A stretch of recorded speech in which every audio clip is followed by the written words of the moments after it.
दिन भर की बड़ी खबरों के साथ ग्रैंड न्यूज में आपका स्वागत है। नमस्कार, मैं हूं उपेंद्र। इससे पहले कि हम आगे बढ़ें, डालते हैं एक नजर आज की हेडलाइंस पर।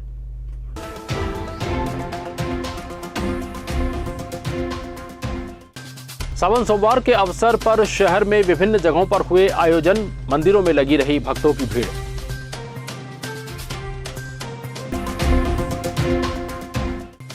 कर्मचारी फेडरेशन की हुई हड़ताल, स्कूलों में पढ़ाई हुई प्रभावित, दफ्तरों में रहे सन्नाटे। मूसलाधार बारिश के बीच स्वास्थ्य अमला पहुंचा लोहंडीगुड़ा ब्लॉक में। 15,436 लोगों ने लगाया कोविड का टीका। हेडलाइंस के बाद अब खबरें विस्तार से। दूसरे सावन सोमवार को मंदिरों में श्रद्धालुओं की अपार भीड़ देखी गई। जगह जगह धार्मिक रैली निकाली गई। मिथिला समाज ने इस अवसर पर कांवड़ यात्रा निकाली। इस यात्रा में बड़ी संख्या में श्रद्धालु शामिल हुए। महिलाएं हाथों में कांवड़ लेकर शहर के प्रमुख मार्गों से होते हुए महादेव घाट पहुंची और वहां से कांवड़ में परंपरानुसार पानी लेकर अनुपमा चौक स्थित हनुमान मंदिर आई।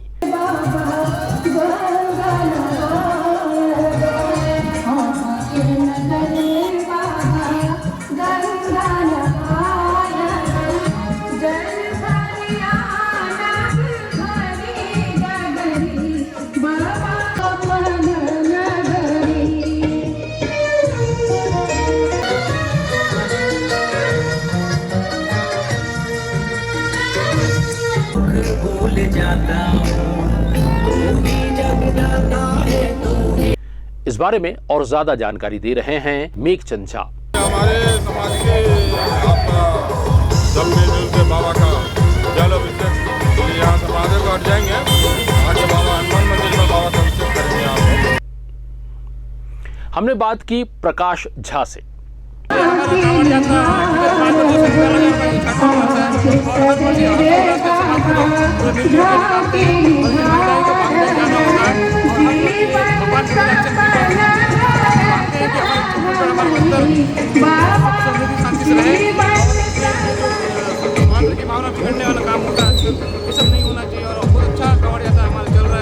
इसी प्रकार सावन सोमवार के मौके पर शहर में अंजनेश्वर मंदिर में भी एक शोभा यात्रा निकाली गई।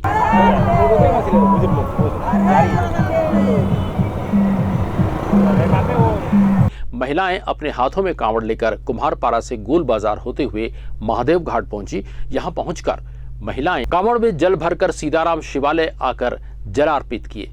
इस अवसर पर नेता प्रतिपक्ष संजय पांडे ने हमें बताया। देखिए, श्री श्री अंजनेश्वर हनुमान मंदिर जी की समिति के द्वारा आज कांवड़ यात्रा का आयोजन किया गया है।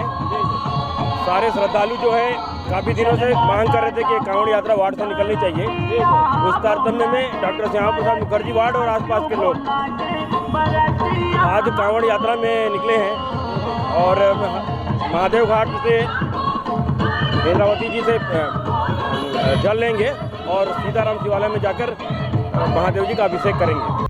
अपने अनुभव के बारे में बोलते हुए मानवती ने हमें बताया। अंजनेश्वर हनुमान जी मंदिर से हम लोग निकले हैं, वहाँ से हम जा रहे हैं महादेव घाट।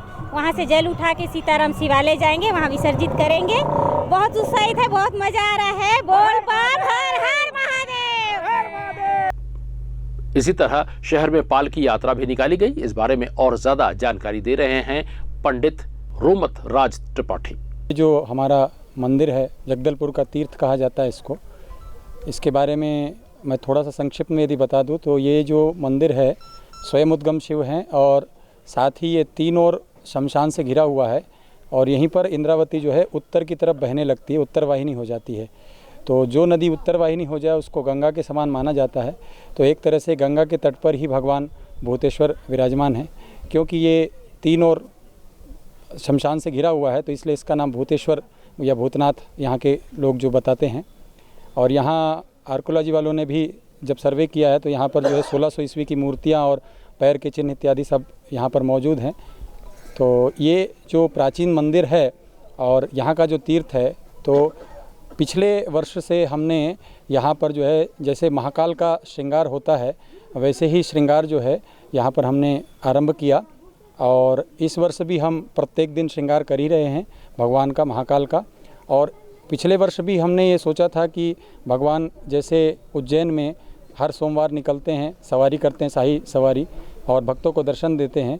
तो हम भी कुछ ऐसा करें और भगवान भूतेश्वर की कृपा से यह इस वर्ष यह साकार हुआ। ये जो आज का भूतेश्वर भगवान का जो सवारी है वो विशेष करके हमारे जगदलपुर के जितने भी लोग हैं और उनकी पीड़ा को भी ख़त्म करेंगे। जैसा कि हम जानते हैं कि भगवान को मृत्युंजय महाकाल बोलते हैं, है ना, वो अकाल मृत्यु का निवारण करते हैं। तो अभी भी जैसे वर्तमान परिस्थिति में हमारे जगदलपुर में डेंगू, मलेरिया इत्यादि का प्रकोप है, इसमें लोग काफ़ी पीड़ित हैं। तो ये भी एक प्रयास है कि भगवान सब पर जो है अपनी कृपा दृष्टि दिखें और जो है जल्द से जल्द हमारा जगदलपुर जो है रोग मुक्त हो। हम सब शहर वासियों के लिए, बस्तर वासियों के लिए गौरव का विषय है कि हम सबको यहाँ आने के बाद मालूम होता है कि ये 16वीं शताब्दी की यहाँ पे शिवलिंग है। आर्कियोलॉजिकल ऑफ इंडिया ने भी इसको प्रमाणित किया है। ये स्वयंभू भगवान शिव हैं, तो ये कि इनकी अपनी एक महत्ता है।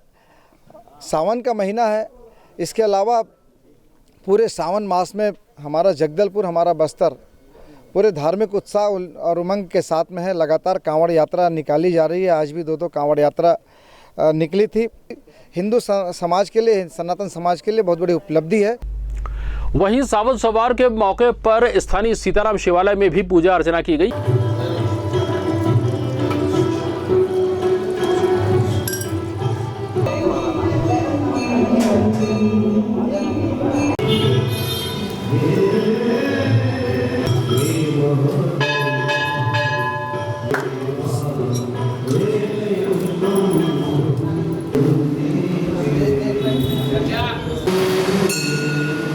हमने बात की राजेश कुमार से।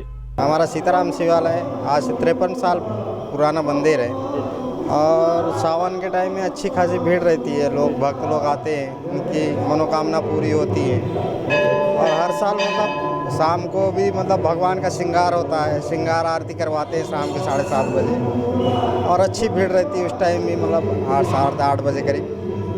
सावन में और क्या क्या कार्यक्रम होते हैं भोले शंकर? सावन में बस वही श्रृंगार होता है भगवान का। शाम के हर सोमवार को 4 बजे श्रृंगार होता है, 7:30 बजे आरती होती है बढ़िया से। जैसे अपना उज्जैन में भगवान को सजाते हैं वैसे यहाँ पर भी सजा करके और पूरे सावन। अपने अनुभव बताते हुए सिद्धार्थ प्रसाद ने ग्रैंड न्यूज को बताया। सावन के महीने में भोले बाबा का विशेष महत्व होता है, पूजा अर्चन किया जाता है और अपने मनोकामना की पूर्ति के लिए मंदिर आते हैं। इस बारे में हमें जानकारी देते हुए राजेश राव ने हमें बताया। बस सबको मन्नत मांगा, अपने लिए भी मन्नत मांगा हूँ, सब ठीक ठाक रहे, अपना भारत वगैरह वही आज से। कितने सालों से आ रहे हैं मंदिर? मैं आज 10 साल से आ रहा हूँ। मन्नत पूरी हो रही है? मन्नत तो पूरी हो रही है। अपनी 2 सूत्री मांगों को लेकर आज 25 तारीख से कर्मचारी अधिकारी फेडरेशन हड़ताल पर हैं। कलम बंद काम बंद के नारे के साथ सभी लोग पुरानी मंडी में जमा हुए। हमने बात की छत्तीसगढ़ कर्मचारी अधिकारी फेडरेशन के अध्यक्ष गजेंद्र चौहान से। वहीं आशा दान ने ग्रैंड न्यूज को बताया। और आज हम सभी यहाँ इकट्ठे हुए हैं इस मंच पे कि हमने शासन से बहुत बार विनती की, निवेदन किया। हमने पारी से हमने एक दिन, 2 दिन, 3 दिन का एक धरना भी दिया, फिर भी शासन ने हमारी मांगों को किनारे करके रखा है। और इसीलिए आज हम समस्त संगठन के, समस्त फेडरेशन के लोग एक साथ इस मंच पर आए हुए हैं। केवल हम शासन के कारण ही आए हैं और हमने शासन को कोई अलग मांग नहीं रखा है। बहुत दुख की बात है कि जब भी हमने अपना अधिकार लेना पड़ा है, जब भी हमने अपना अधिकार मांगा है, हमें सड़कों पे उतरना पड़ा है। सबसे दुख की बात यह होती है कि हम कर्मचारी अपने काम को ईमानदारी से करते हैं, लेकिन सरकार हमेशा अनदेखा करती है। आज हम मजबूर होकर सारे संगठनों के साथ मिलकर आज इस मंच पर 5 दिवसीय हड़ताल पे शामिल हुए हैं। मैं सभी संगठनों का धन्यवाद करती हूँ और इस हड़ताल को 5 दिन तक कायम रखेंगे। आगे सरकार से बात होने के बाद ही हम अपनी इस हड़ताल को स्थगित करेंगे। ये छत्तीसगढ़ कर्मचारी अधिकारी फेडरेशन की चरणबद्ध हड़ताल है। हम लोग महंगाई केंद्र के समान महंगाई भत्ता 34% देय तिथि से और 7वें वेतनमान में गृह भाड़ा भत्ता की मांग को लेकर ये आज 3य चरण का आंदोलन है, जिसमें 25 जुलाई से 29 जुलाई तक हम सामूहिक हड़ताल पर हैं। पूरा कलम बंद, काम बंद हड़ताल है। सारे कार्यालय, स्कूल, विश्वविद्यालय सारे बंद हैं। इसके बाद भी छत्तीसगढ़ सरकार हमारी मांग पूरी नहीं करती है तो हम अगस्त माह में अनिश्चितकालीन आंदोलन पर किसी दिन भी चले जाएंगे। कर्मचारियों के हड़ताल के कारण आज स्कूलों में पढ़ाई लिखाई प्रभावित हुई। कुछ स्कूलों में समय से पहले छुट्टी दे दी गई। गौरतलब है कि कोविड के कारण पिछले 2 सालों से स्कूल बंद पड़े थे, अब जाकर कुछ चहल पहल दिखी थी, मगर आज 25 जुलाई से 29 जुलाई तक कर्मचारी अधिकारी फेडरेशन के हड़ताल के चलते बच्चों की पढ़ाई लिखाई सबसे ज्यादा प्रभावित हुई है। हमने बात की कक्षा 11वीं के छात्र यश विश्वकर्मा से। हम सभी जानते हैं कि शिक्षक के बिना ज्ञान अधूरा है, और जब किसी विद्यालय में शिक्षक की उपस्थित नहीं होंगे तो उन बच्चों की स्थिति क्या होगी, उनकी मनोदशा क्या होगी, उनके ज्ञान में क्या वृद्धि होगी। जैसे कि हम सबको पता है कि हमारे शिक्षक गणों की हड़ताल चल रही है जो कि 29 तारीख तक लगेगी, तो इस 29 तारीख तक बच्चों की क्या हालत होगी हम सभी जानते हैं। तो इसलिए मैं हमारी केंद्र शासन से ये अपील चाहता हूँ कि वाजिब मांगे हैं वो पूरी करें और जल्द से जल्द पूरी करें, जिससे कि हमारे ज्ञान में वृद्धि हो और हमारी पढ़ाई पर कोई असर ना हो। ऐसे ही एक छात्र ने ग्रैंड न्यूज़ को बताया, आजकल वो चल रही है हड़ताल आज से 29 तारीख तक। उन्हें सरकार की मांग पूरी करनी चाहिए। जो हमारे शिक्षक हैं वो सभी हड़ताल पे गए हैं, जिसके कारण हमारा सिलेबस और पढ़ाई पूरी पीछे जा रहा है। हम पढ़ते रहेंगे तो हमारा भविष्य बनेगा, और अब शिक्षक नहीं है तो हमें बहुत दिक्कत आ रही है। 100% कोविड टीकाकरण के लक्ष्य को प्राप्त करने के लिए बस्तर जिले के स्वास्थ्यकर्मी पूरी लगन के साथ लगातार काम कर रहे हैं। उनके इस काम को न मूसलाधार पानी रोक पा रही है, न ही उफनते नदी नाले। बस्तर में पिछले लगभग 1 माह से रोजाना ही बारिश हो रही है, जिससे जिले के अधिकांश नदी नाले उफान पर हैं। इस जिले में लोहंडीगुड़ा विकास खंड में बोदली और चंदेला आदि ग्राम अभुजमाड़ के मुहाने पर मौजूद हैं, जो अत्यंत दुर्गम क्षेत्र हैं। इन जगहों में नदी नालों को पार करने के बाद स्वास्थ्य कार्यकर्ताओं को टीकाकरण के लिए लोगों के घर और खेतों तक पहुंचने के लिए आमतौर पर पगडंडियों से भी सफर करने की जरूरत पड़ती है। ग्रामीण स्वास्थ्य कार्यकर्ता श्रीमती शानू कश्यप और दिगेश मेश्राम बरसाती नालों को पार कर घर घर जाकर टीकाकरण कर रहे हैं। शनिवार को जिले में 15,436 लोगों ने कोविड का टीका लगवाया, जिसमें 622 लोगों ने पहला और 3,810 ने दूसरा और 11,004 लोगों ने प्रिकॉशन डोज का टीका लगवाया। शहर की संस्था मानव संस्था ने गरीब बच्चों को निःशुल्क शिक्षा के साथ पढ़ने लिखने वाले बच्चों को उनकी जरूरतों का सामान देने का काम कर रही है। सुहानी शुक्ला ने बताया, जिनके पास पेंसिल रबड़ लिखने का कोई सामान नहीं है या बुक किताब नहीं है, उनको भी जो भी ज़रूरतमंद हो, जो भी उनकी हो, वो पूरी की जाती है। और जो मज़दूर रहते हैं, मज़दूर दिवस के दिन हम लोगों ने मज़दूरों का सम्मान किया, क्योंकि उनको आज तक किसी ने पूछा नहीं है। इसी प्रकार हम बुजुर्ग शिक्षकों को, जो शिक्षक रिटायर हो चुके हैं, जिनका सम्मान उनको यहाँ पे बुला के या उनके घर जाके सम्मान दिया जाता है। इसी प्रकार पहनने के कपड़े और अन्य जरूरी सामान लोगों तक पहुंचाने का काम भी ये संस्था कर रही है।